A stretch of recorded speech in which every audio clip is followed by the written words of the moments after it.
part who knows what of Airstream trailer repair, or restoration, I guess. Part 3, 4, 5. I think I got a whole bunch of parts.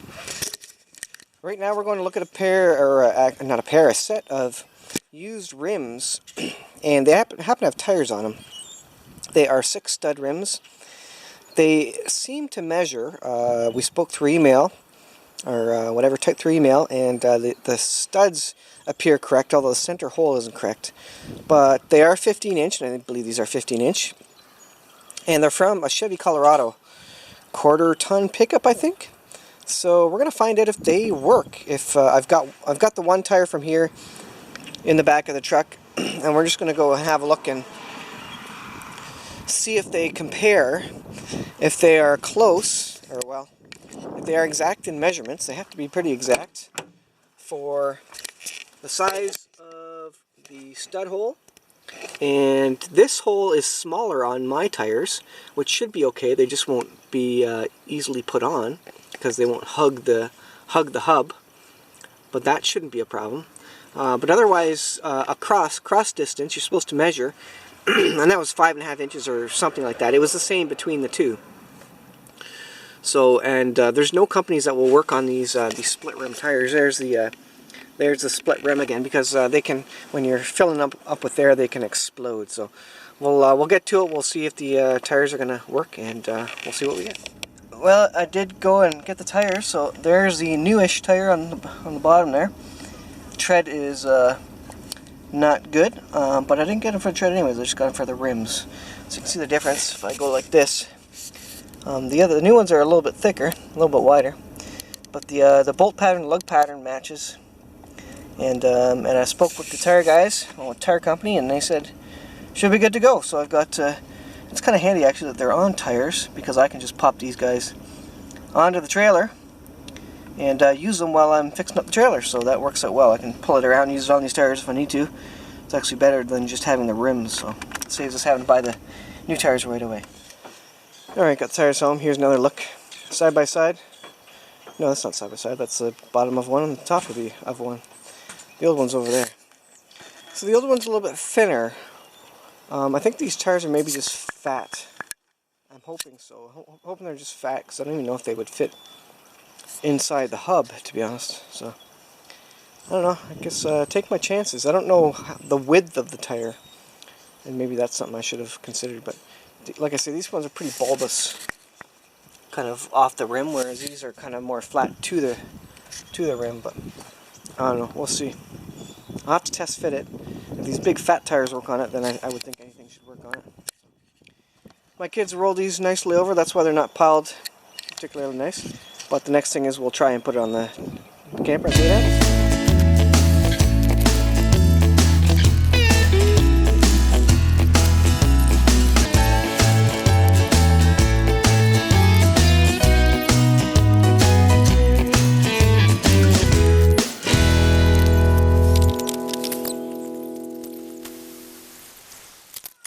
As a first look at the tire taken off, I need to get at the hub, see what that looks like. But this is an example of a split rim tire.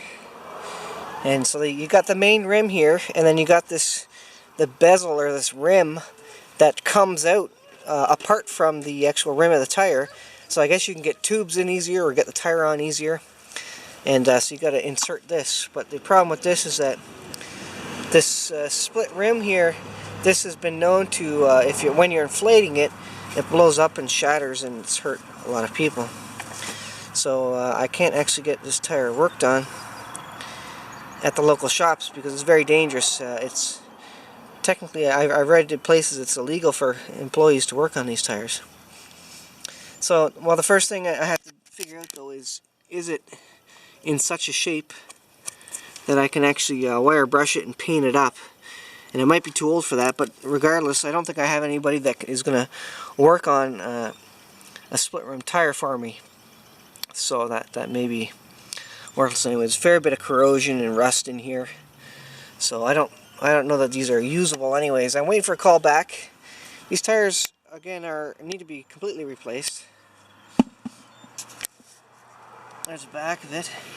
The back doesn't look absolutely horrible. Wow, it looks pretty bad. But I could wire brush it and paint it up. But there may be integrity issues regardless, even after I fix it up. So going to a new tire and new rim altogether, one price I saw was $250 for the set, the rim and the tire, and therefore tires for this would be about $1,000 to put new tires and rims on this, which we need, but I don't like the price point. So I let the air out of this. I want to see if I can break the bead. Excuse me, Jack. See if we can break the bead and take a look at this split rim thing. You want to break the bead? Break the bead. Oh well, we'll do that another time. I took the valve stem out to let the air out of it.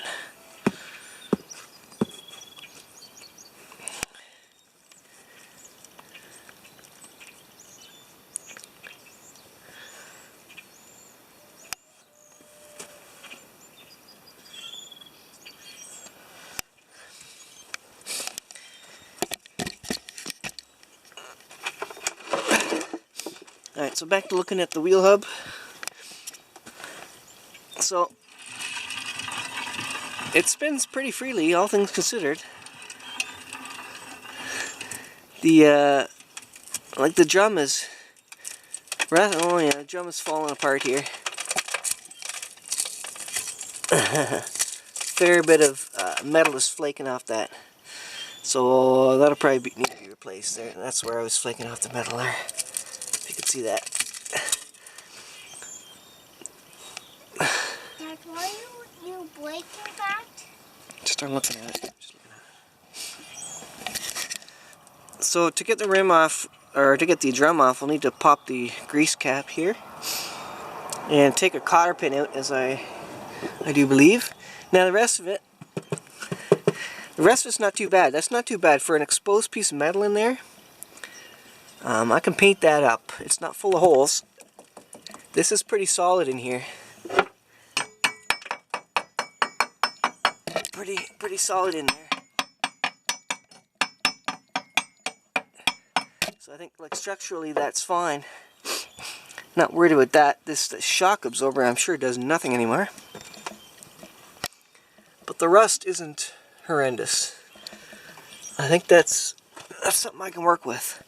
So the next thing I'll do is I'll try and pop this grease, because basically what this tire looks like is going to be what the rest of the tires look like underneath. Once, and the rims and the hubs, they're all going to look the same. And I took the worst tire off, so let's see if we can pop this off here, get this off, and see where we're at with this. We may need a whole drum combo kit here to replace it. It actually feels pretty good for the bearings, and it rotates pretty good. I just don't know what shape the shoes, the brake shoes are in. So I'll break that cap and see where we get to.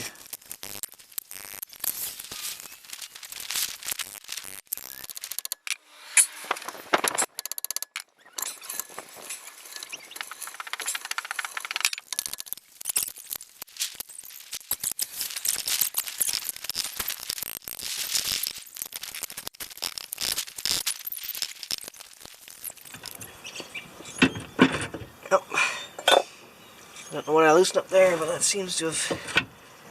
Oh yeah, the bearing's coming out now. Okay. Put that to the side. There's the bearing. Bearing looks pretty good, all things considered. Oh.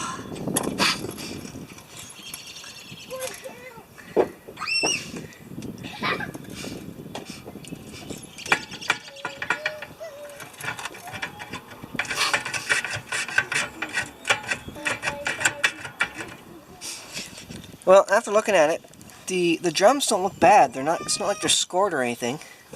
They're pretty rusty. The bearings look okay. Seem to roll fine. I mean, in this particular wheel.